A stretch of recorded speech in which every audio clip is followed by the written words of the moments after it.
buen día, dije buen día, ¿no? Me dieron tiempo, me dijeron, sé breve. Bueno, voy a tratar de ser conciso. Bueno, muchas gracias, la verdad que indigno soy de estar acá. Son palabras conocidas, pero es verdad, me siento, la verdad que indigno, pero la verdad me encanta de compartir y de conocer. Bueno, la iglesia acá, habíamos venido con Ceci, me parece, en una actividad y conocíamos, pero estar acá es más difícil. Quiera Dios que su palabra sea la que nos hable, la que nos transforme, la que nos moldee. Bueno, hace ya 20 años, el 19 de noviembre vamos a cumplir con mi señora de casados. Dios nos dio el préstamo de 2 hijas, Ana Paula y Andrea. Y bueno, y estamos sirviendo en la iglesia allá en Luis Palacio. Bueno, ¿cómo surgió lo de Luis Palacio? Yo vivo en Granadero Baigorria. Surgió porque nos congregábamos en Colombia y en Colombia los ancianos tenían 2 lugares para ir a trabajar. Uno era Luis Palacio y el otro era un lugar que había que encaminarlos desde cero. Y bueno, en el caso de Luis Palacio ya estaba encaminado, estaba el Gabriel Perna con Claudia Regustini, ya estaban ahí y había ya hermanos que estaban asistiendo.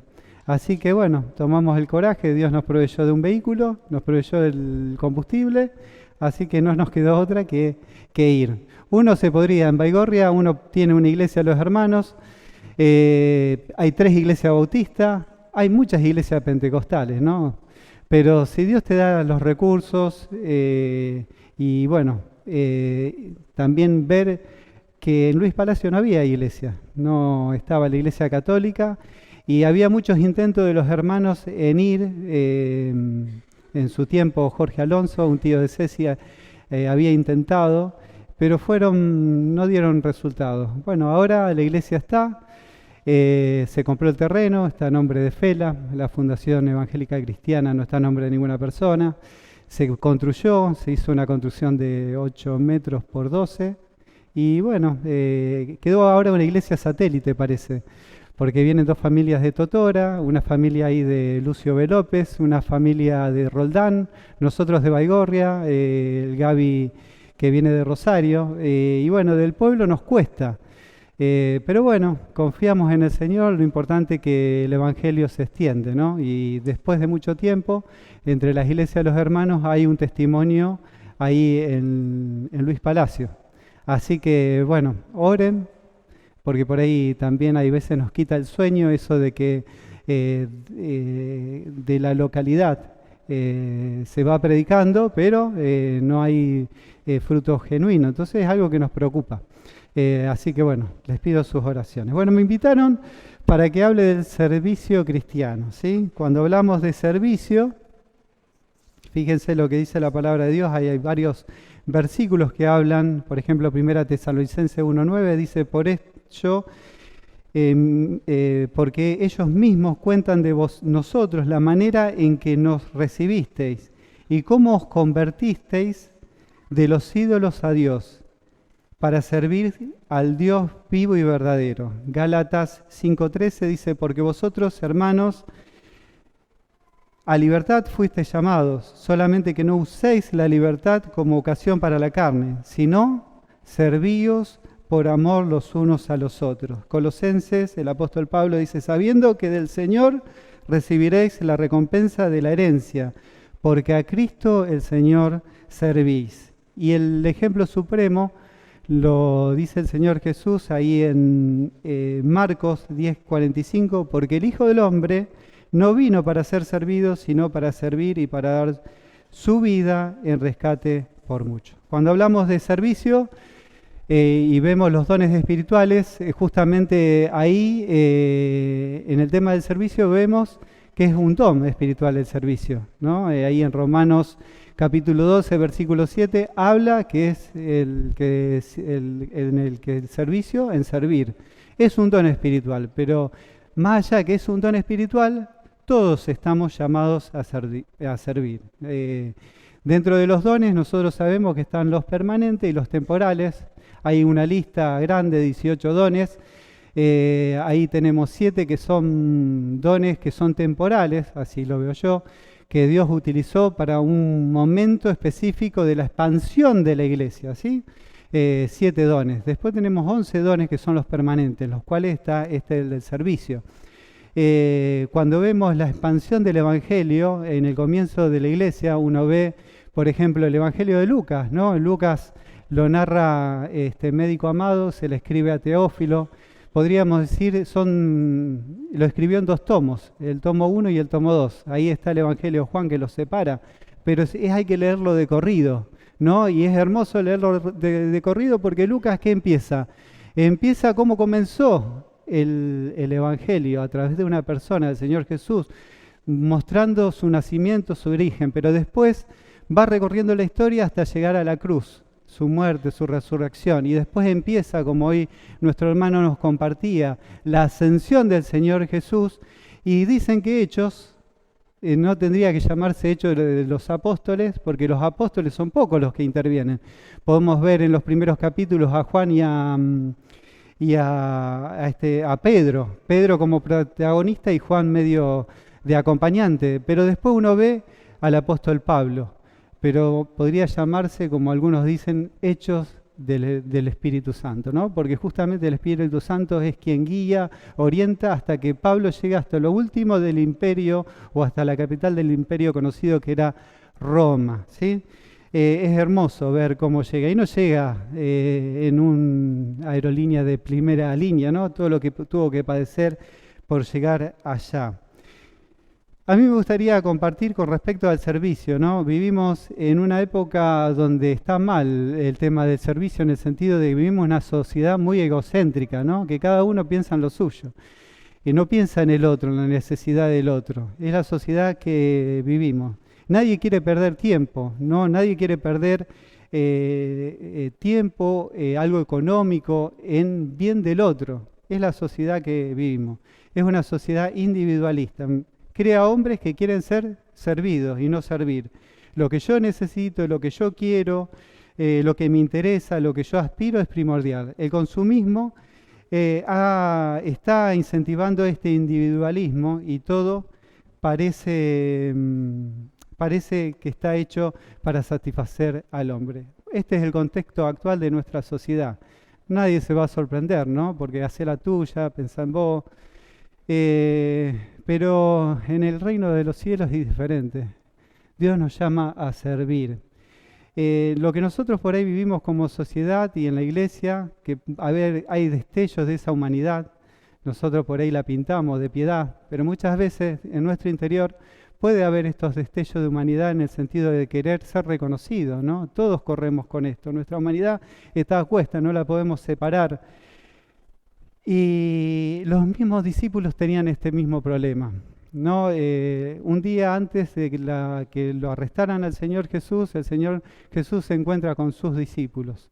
Y ahí vamos a la historia central, ahí en Juan capítulo 13, donde Jesús lava los pies. Juan 13, también un capítulo muy conocido, donde Jesús lava los pies de los discípulos. Los discípulos estaban con este tema de quién era el mayor, ¿no? Se ubicaban a la mesa era en U, dice que, bueno, ahora lo vamos a leer para ir a lo que dice la palabra. Dice así la palabra de Dios, capítulo 13, del 1 al 17. Antes de la fiesta de la Pascua, sabiendo Jesús que su hora había llegado para que pasase de este mundo al Padre, como había amado a los suyos que estaban en el mundo, los amó hasta el fin. Y cuando cenaban, como el diablo ya había puesto en el corazón de Judas Iscariote, hijo de Simón, que le entregase, sabiendo Jesús que el Padre le había dado todas las cosas en la mano y que había salido de Dios y a Dios iba, se levantó de la cena y se quitó su manto y tomando una toalla se la ciñó. Luego puso agua en un lebrillo y comenzó a lavar los pies de los discípulos y a enjuagarlos con la toalla con que estaba ceñido. Entonces vino a Simón Pedro, y Pedro le dijo: Señor, ¿tú me lavas los pies? Respondiendo Jesús le dijo: lo que yo hago, tú no lo comprendes ahora, mas lo entenderás después. Pedro le dijo: no me lavarás los pies jamás. Jesús le respondió: si no te lavare, no tendrás parte conmigo. Le dijo Simón Pedro: Señor, no solo mis pies, sino también las manos y la cabeza. Jesús le dijo: el que está lavado no necesita sino lavarse los pies, pues está todo limpio, y vosotros limpios estáis, aunque no todos, porque sabía a quién le iba a entregar. Por eso dijo: no estáis limpios todos. Así que, después que les hubo lavado los pies, tomó su manto, volvió a la mesa y les dijo: ¿sabéis lo que os he hecho? Vosotros me llamáis maestro y señor, y decís bien, porque lo soy. Pues si yo, el Señor y el Maestro, he lavado vuestros pies, vosotros también debéis lavaros los pies los unos a los otros. Porque ejemplo os he dado, para que como yo os he hecho, vosotros también hagáis. De cierto os digo, el siervo no es mayor que su Señor, ni el enviado es mayor que el que le envió.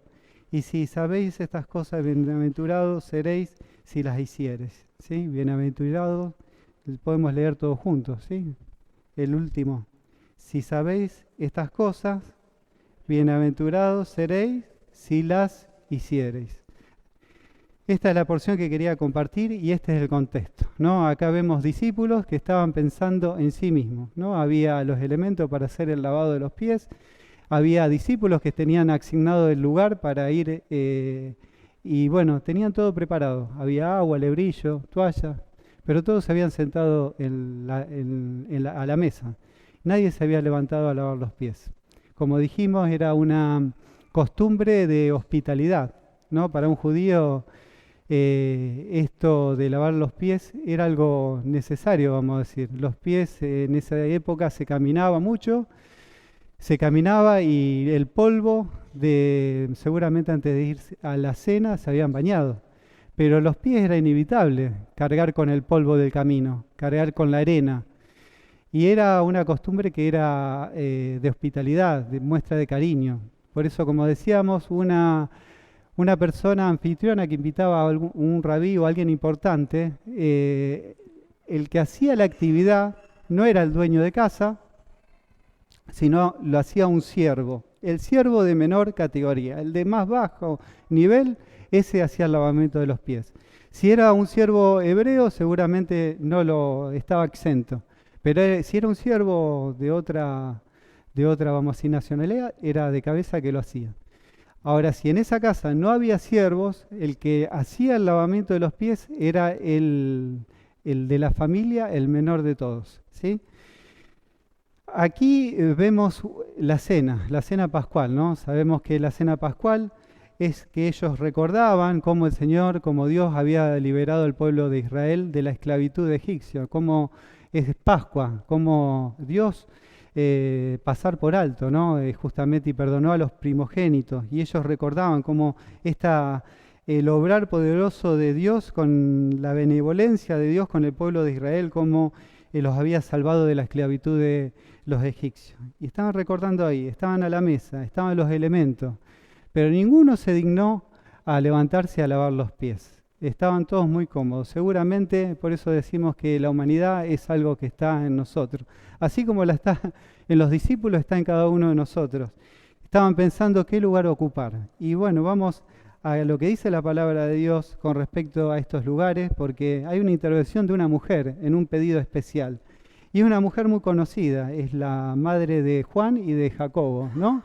Ahí en Mateo 20 lo podemos leer. Fíjense el pedido que hace esta mamá para sus hijos, ¿no? Ahí el capítulo 20 de Mateo, en los versículos del 20 al 28, está este pedido. Dice: entonces se le acercó la madre de los hijos de Zebedeo con sus hijos. Imagínense la situación, la mandan a la madre. El Señor Jesús sabía en ellos que tenía un trato muy especial por personas, como dije en la cena, que no eran valoradas. La mujer no era valorada en el contexto histórico en ese tiempo, ¿no? Pero ellos se daban cuenta que el Señor Jesús era diferente, era distinto, que el Señor Jesús tenía un trato especial por los marginados. Como dijimos, para un judío normal, ellos, el sacerdote en primera línea, el levita, el judío común, y después empezaba en descendencia, ¿no? Estaban las mujeres ahí abajo, estaban, como es, los niños, estaban los leprosos, estaban aquellos que tenían dificultades de enfermedad. Ellos pensaban que a causa del pecado estaban así, entonces eran dejados de lado, ¿no? Y los samaritanos ni que hablar, una raza mezclada. Los samaritanos no los podían, eran malas palabras, y el gentil peor, le decían perros, muy despectivamente. ¿Qué hacen estos dos discípulos? La mandan a la mamá. Entonces se le acercó la madre de los hijos de Zebedeo con sus hijos, postrándose ante él y pidiéndole algo. Él les dijo, ¿qué quieres? Ella le dijo, ordena que en tu reino se sienten estos dos hijos míos, el uno a tu derecha y el otro a tu izquierda. Entonces Jesús respondiendo dijo, no sabéis lo que pedís. ¿Podés beber del vaso que yo he de beber y ser bautizado con el bautismo con que yo soy bautizado? Ellos dijeron, podemos. Él les dijo, la verdad, de mi vaso beberéis y con el bautismo con que yo soy bautizado seréis bautizado. Pero el sentaros a mi derecha y a mi izquierda no es mío daros, sino a aquellos para quienes está preparado por mi Padre.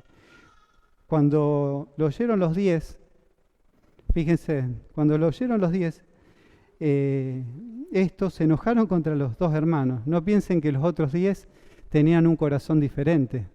Los otros 10 estaban en la misma sintonía que Zebedeo and Company.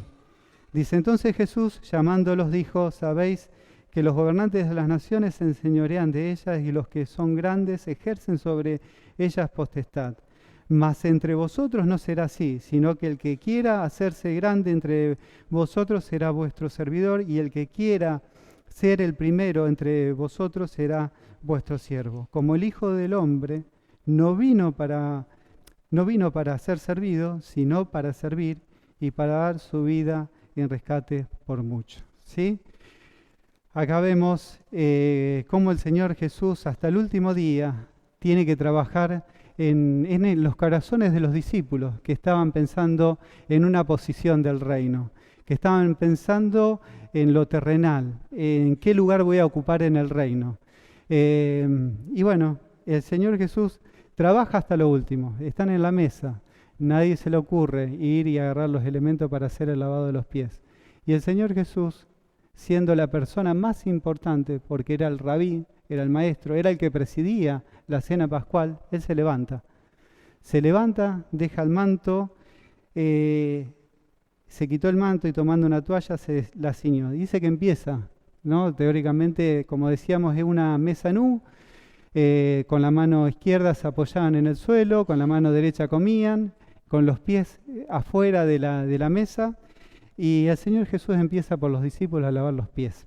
Llega a un personaje tan especial como Pedro.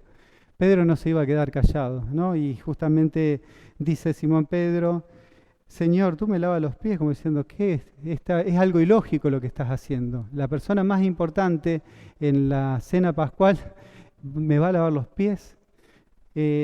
No se lo quiso permitir, como diciendo, todos estaban seguramente avergonzados, con la cabeza gacha, sintiendo culpa de que nadie se había levantado, seguramente. Me quiero imaginar que le habrá dado vergüenza, como la persona más importante, el Señor de señores, el que había hecho tantos milagros, y ellos mismos los habían hecho, la multiplicación de los peces, del pan, los milagros, las resurrecciones. ¿Cuántas cosas vieron estos discípulos? Y así todos tenían un corazón retorcido, ¿no? Porque ahí estaban pensando qué ubicación tenían en el reino. Y Pedro dice, no, Señor, los pies no. Todo Juan habla en el capítulo 3, habla del nacimiento espiritual, el capítulo 4 habla del agua espiritual, que es el agua de vida del Señor Jesús, el 6 habla que lo yo soy, Juan es especial, ¿no? El Evangelio de Juan es muy especial porque habla temas que otros evangelios no toca, ¿no? Cuando uno empieza a ver que el primer evangelio fue Marco, Después está Mateo y después está Lucas, que dice que Lucas, y después está Juan, 30 años después pasaron, y Juan escribe un montón de cosas diferentes. Están los yo soy del Señor Jesús. Y dice, él explica, Juan, en este Evangelio, no solamente el nacimiento espiritual, no solamente que era el agua espiritual, se lo explica a la mujer samaritana, después explica que Él es el pan de vida, el pan espiritual, el que nos tenemos que alimentar, y acá le está diciendo y le está dando una enseñanza, no un rito, le está dando una enseñanza que era el lavamiento espiritual, ¿sí?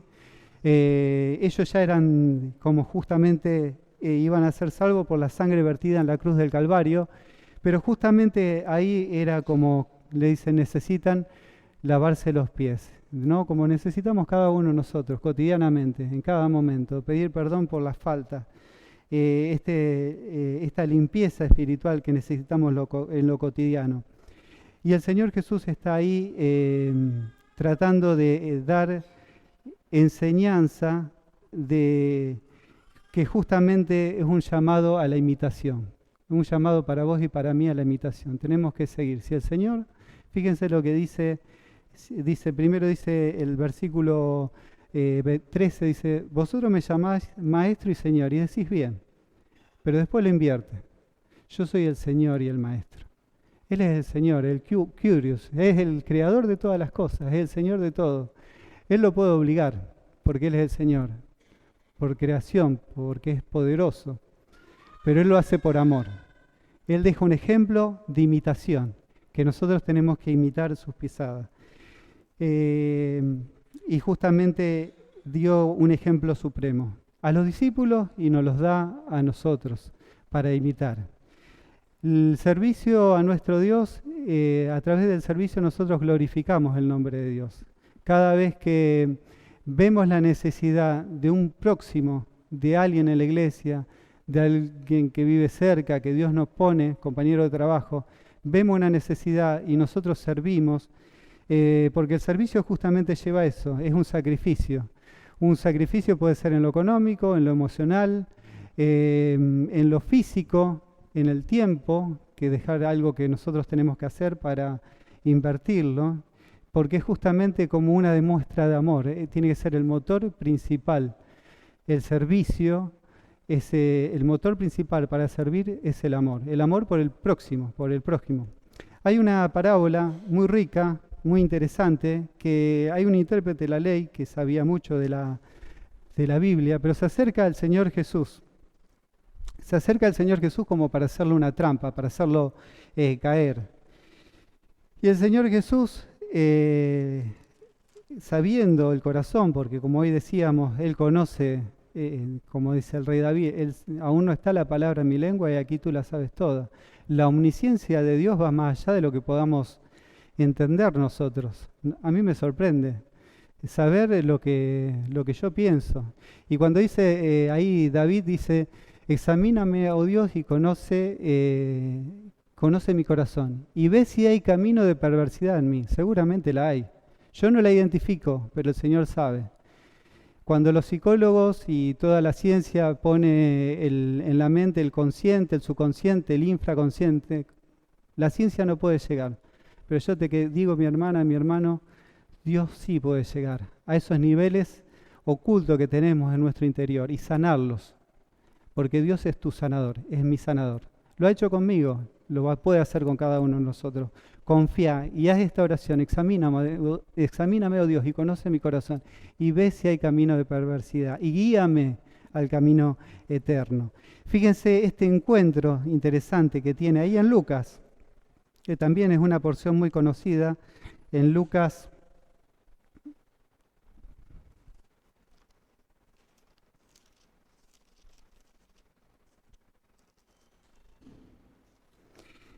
capítulo 10, el versículo 25 en adelante, porque justamente el servicio es eso, hay una definición que me gusta, es mostrar que la otra persona es importante, ver su necesidad y ver qué puedo hacer. Y bueno, ¿qué puedo hacer? Y ahí tengo que sacrificar mi tiempo, mis recursos, que no son míos, son de Dios. pero si yo lo identifico, lo vuelco al que está en necesidad, ¿no? Fíjense lo que tiene este encuentro el Señor Jesús con este intérprete de la ley. Dice, y aquí un intérprete de la ley se levantó y dijo, para probarle, Maestro, ¿haciendo qué cosa heredaré la vida eterna? Y él le dijo, ¿qué está escrito en la ley? ¿Cómo lees? Aquel respondiendo dijo, amarás al Señor tu Dios con todo tu corazón y con toda tu alma y con todas tus fuerzas y con toda tu mente y a tu prójimo como a ti mismo. Él le dijo, bien has respondido, haz esto y vivirás. Pero él, queriendo justificarse a sí mismo, dijo a Jesús, ¿y quién es mi prójimo? Y acá vemos esta parábola. Respondiendo Jesús, dijo, un hombre, y empieza esta parábola, desciende de Jerusalén a Jericó y cayó en manos de ladrones, los cuales le despojaron e hiriéndole, se fueron, dejándole medio herido, medio muerto. Aconteció que descendió un sacerdote por aquel camino y viéndole, pasó de largo. Asimismo un levita, llegando cerca de aquel lugar y viéndole, pasó de largo. Pero un samaritano que iba de camino, vino cerca de él y viéndole fue movido a misericordia. Y acercándose, vendó sus heridas, echándoles aceite y vino y poniéndole en su cabalgadura, lo llevó al mesón y cuidó de él. Otro día, al partir, sacó 2 denarios y los dio al mesonero y le dijo, cuídamele y todo lo que gastes de más yo te lo pagaré cuando regrese. Y acá la pregunta, ¿no? Dice, ¿quién pues de estos 3 te parece que fue el prójimo del que cayó en manos de los ladrones? El intérprete de la ley dijo, el que usó de misericordia con él. Entonces Jesús le dijo, ve y haz tú lo mismo. Fíjense el odio, la bronca de estos religiosos con respecto a los samaritanos. No dijo el samaritano. Fíjense, el que usó de misericordia, daba a entender que era el samaritano. Y justamente nos llama el Señor a servir de esta forma, en mirar al próximo, en mirar al prójimo, al que tenemos cercano. ¿En qué podemos hacer? En la iglesia hay mucho para hacer, hay muchas actividades para hacer. Podemos hacer, y siempre con la guía de los hermanos que están trabajando, Dios nos llama al servicio. Fíjense que la palabra líder o liderazgo no está, pero sí la palabra servicio. ¿No? Servicio la encontramos abundantemente en la Escritura. Y esta es la actitud, la que tuvo el Señor Jesús. Tomó la posición de siervo, del siervo de menor categoría. Se dejó el manto. ¿Estás dispuesto a dejar el manto? ¿Estás dispuesto a dejar lo que te da confort? Lo que te pone en un nivel, porque hay veces hay que descender, hay que tomar la actitud de siervo para servir al que está en necesidad. Hay mucha necesidad en la iglesia, en la sociedad, en el vecindario. No hablo solamente de lo económico, emocional, matrimonios rotos, la crianza de los hijos, qué tarea difícil. A nosotros como cristianos nos cuesta. Me imagino al que no tiene la guía del Señor.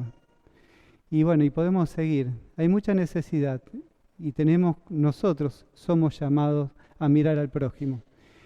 No importa cuánto sabes de la Biblia, acá hay ejemplos. El Señor Jesús contó que un sacerdote vio la necesidad y pasó de largo.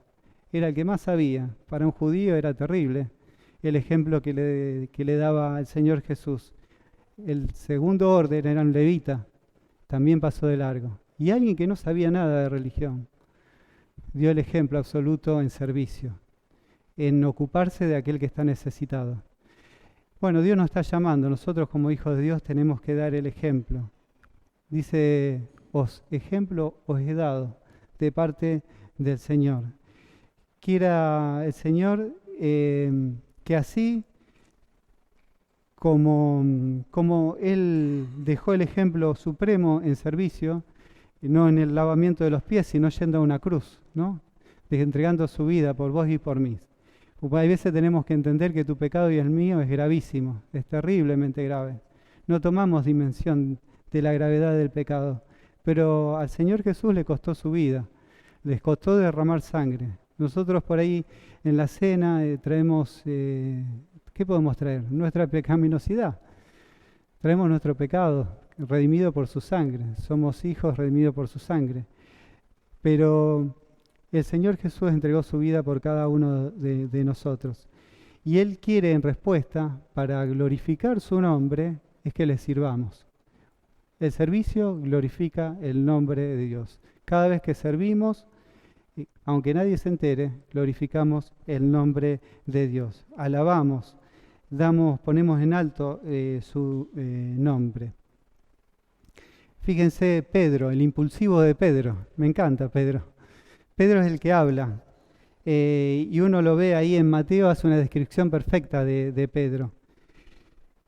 Y él lo ve al Señor Jesús andar en las aguas, y si eres tú, Señor, manda que yo vaya. Y va Pedro. Y Pedro se baja de la barca y empieza a andar en el agua, hasta que vio las olas, hasta que vio las circunstancias, y esas mismas circunstancias lo hizo hundir. Y hizo la oración perfecta: Señor, sálvame. Señor lo asió. Pero después vemos en el capítulo 16 de Mateo que ahí, ¿y ustedes quién dicen que soy yo? Y Pedro salta: tú eres el Cristo, el Hijo de Dios viviente. Pero pocos versículos después dice, lo empezó a reconvenir al Señor Jesús que cambiara de opinión, ¿no? Y el Señor Jesús le dice esta palabra que nos suena duro a todos: apártate de mí, Satanás, adversario. Pues no pones la mira en las cosas de arriba, sino en las terrenales. Y después lo podemos ver acá, diciendo al Señor: no me vas a lavar, no voy a permitir que tú me laves los pies. No entendiendo el mensaje profundo que estaba dando el Señor Jesús de esta limpieza espiritual. Y después diciendo: yo voy a entregar mi vida por ti, ¿no? Y después, a las pocas horas después, diciendo: yo no lo conozco, no soy no lo conozco, no soy discípulo. Y vemos esta inestabilidad de Pedro. Después, las mujeres le anuncian que el Señor Jesús había resucitado, y él va con Juan corriendo. Juan se ve que era más jovencito y llega a la tumba, y bueno, él se anima por la experiencia a entrar y ve la tumba vacía.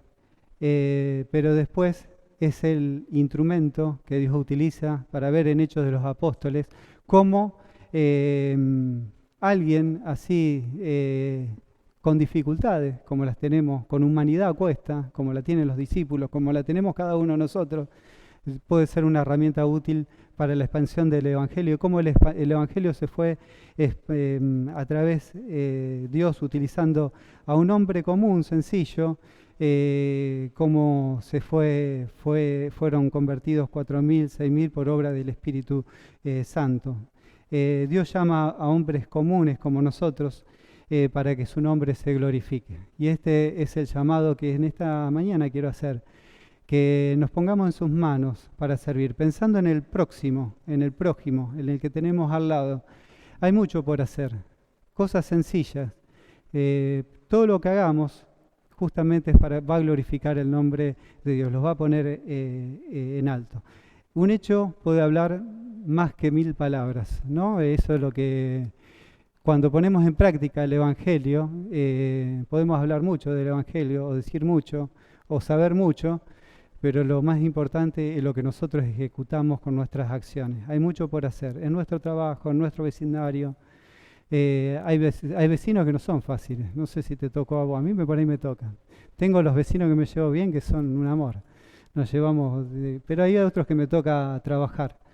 Y no sé si a vos te pasa. Es un llamado que tenemos a servir para glorificar el nombre de nuestro Dios. Quiera Dios que en esta mañana su palabra obre a través de todo lo que estuvimos leyendo, viendo, y que sea el Espíritu Santo quien te guíe en el día a día para glorificar su nombre, para que su nombre sea exaltado, que sea enaltecido, que sea reconocido, y que aquellos que están ahí, que puedan pasar de las tinieblas a su luz admirable. Ese es el objetivo que todo hijo de Dios tiene: glorificar el nombre de Dios, pero también dar a conocer su nombre, que podamos predicar a través del servicio.